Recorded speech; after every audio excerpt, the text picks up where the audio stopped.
It started with a missed turn. That was the only way Daniel could explain it later, though nothing about that night felt simple enough to blame on a mistake. He had been driving for hours, the highway stretching endlessly through dark forests and quiet hills, somewhere in upstate New York. His GPS had lost signal about 20 minutes back, leaving him with nothing but a dim road and the occasional reflective sign flashing past his headlights. Rain had begun to fall, light at first, then steady, tapping against the windshield like impatient fingers. The radio crackled with static, never quite settling on a station.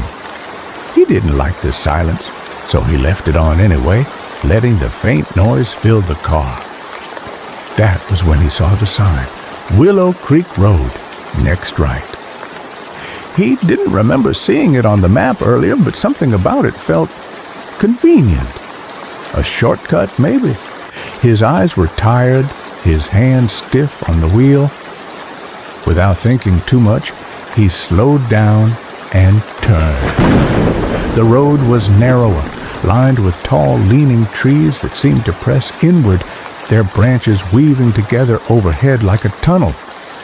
The rain grew heavier the deeper he went, until it felt like the world beyond the windshield didn't exist anymore.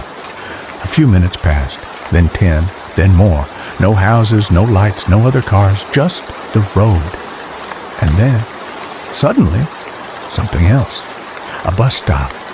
It stood alone on the side of the road, a single metal bench beneath a crooked sign.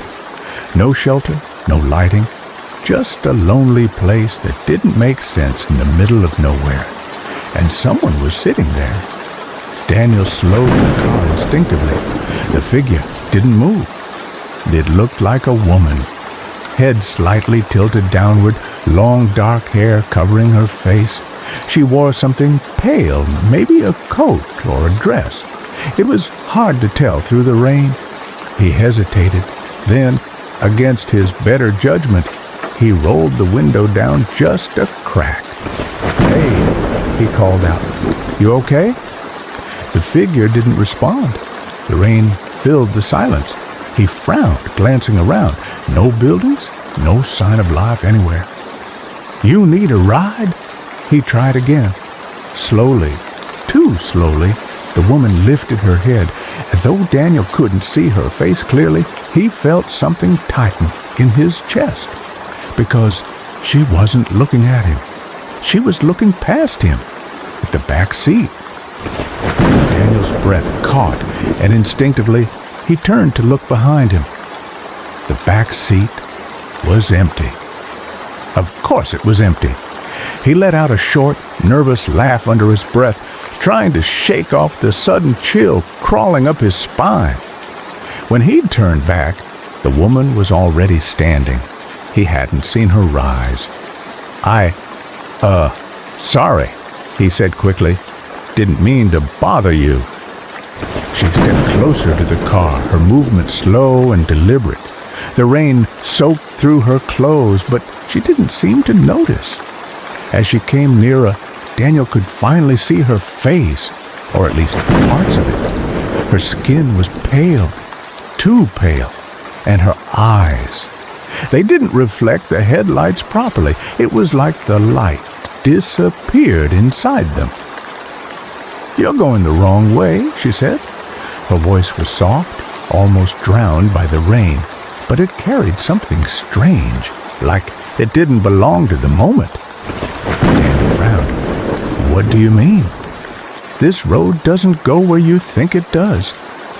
He felt that tightness in his chest again. "It reconnects to the highway, right?" She tilted her head slightly. "No." A pause, then quietly, "It doesn't let people leave."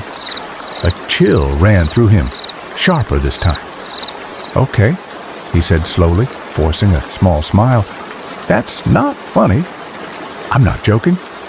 The rain intensified, drumming harder against the car roof. For a moment, neither of them spoke. Then she stepped even closer, until she was just outside his window. "You should go back," she said, "before it notices you." Daniel swallowed. "Before what notices me?" She didn't answer immediately. Instead, she leaned slightly, her gaze drifting again past him to the back seat. "It already has," she whispered. A sudden, overwhelming dread hit him. Without thinking, Daniel slammed his foot on the gas. The car lurched forward, tires slipping slightly on the wet road before gripping again. He didn't look back. He didn't want to. But as he sped away, he caught something in the rearview mirror. The bus stop. Still there, but the bench was empty. Daniel drove faster than he should have, his eyes flicking constantly between the road and the mirrors. The rain blurred everything, turning the world into streaks of gray and black. "Get a grip," he muttered to himself. "It's just some weird person, that's it." But the words didn't settle because something felt wrong inside the car. The air had changed. It felt heavier, colder. He reached for the radio, turning the dial, trying to find anything other than static. For a brief moment, a voice broke through, faint, distorted. "Next stop." Then silence again. Daniel froze. "Next stop?" he repeated under his breath. His eyes slowly lifted to the rearview mirror. At first, he saw nothing. Then, a shape, faint, almost blending into the darkness of the back seat. His heart slammed against his chest. "No," he whispered. "No, no, no." He didn't turn around. He couldn't. Instead, he forced himself to keep looking through the mirror. The shape became clearer. It was someone sitting there, head tilted, hair hanging forward, wet, dripping, exactly like the woman at the bus stop. A soft sound filled the car, not from the radio, from behind him. A whisper. "You didn't stop." Daniel gasped, his hands tightening on the wheel. You weren't there. You were supposed to stop." The voice sounded closer now, too close. "I offered you a ride," he shouted, panic breaking through.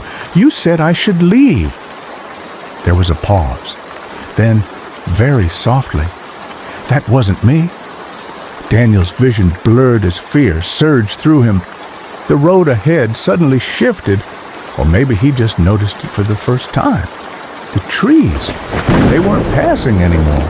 They were the same twisted branches, the same broken trunk on the right side, the same curve ahead, over and over, like he was driving in a loop. "No," he said, shaking his head. "No, this isn't real." "You missed your stop," the voice whispered. The temperature inside the car dropped sharply, and then a hand touched his shoulder.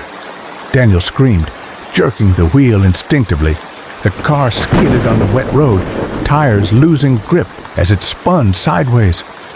For a moment, everything blurred. The trees, the rain, the darkness, then impact. Silence followed, heavy, absolute. When Daniel opened his eyes, the rain had stopped. The engine was dead. The world outside was still. His chest rose and fell rapidly as he tried to understand what had happened. Slowly, painfully, he turned his head. The back seat was empty. No one there. No wet footprints. No shape. Nothing. He let out a shaky breath, almost laughing in relief. Okay, it's over." Then he noticed where the car had stopped, right beside the bus stop, perfectly aligned with the crooked sign. Willow Creek Road. His stomach dropped. "No, I drove for miles." A faint sound interrupted his thoughts. The creak of metal. He turned slowly toward the passenger side window. The woman was sitting on the bench again, exactly as before, head down, still, waiting. Daniel's hands trembled. "No, I'm not doing this again." He forced the door open, stepping out of the car despite every instinct telling him not to. The air was unnaturally cold, biting into his skin. "Hey," he called out, his voice shaky. "What is this? What do you want from me?" The woman didn't move. He took a step closer, then another. Finally, just a few feet away, she lifted her head. This time, he saw her face clearly, and his blood ran cold. It was him, or something, wearing his face, pale, lifeless, eyes empty. "You didn't understand?" it said. Its voice was his voice. "This road doesn't let people leave." Daniel staggered back. "No, that's not possible." The thing smiled faintly. "You already arrived." A sudden realization hit him like a wave. The crash, the impact, the silence after. He looked back at the car, and for the first time, he saw it clearly. Crushed, bent around a tree further down the road, far from where he was standing, far from the bus stop, his body still inside. Motionless, cold. A whisper echoed beside him. "Next stop." He turned, and the world went dark. The next time someone would take that turn onto Willow Creek Road, they might see a lonely bus stop in the rain, and someone sitting there, waiting, head slightly lowered, watching the road, waiting for the next person who misses their stop. So, if you're driving at night and come across a road that wasn't on your route, think twice before turning onto it. Something might happen that you don't expect.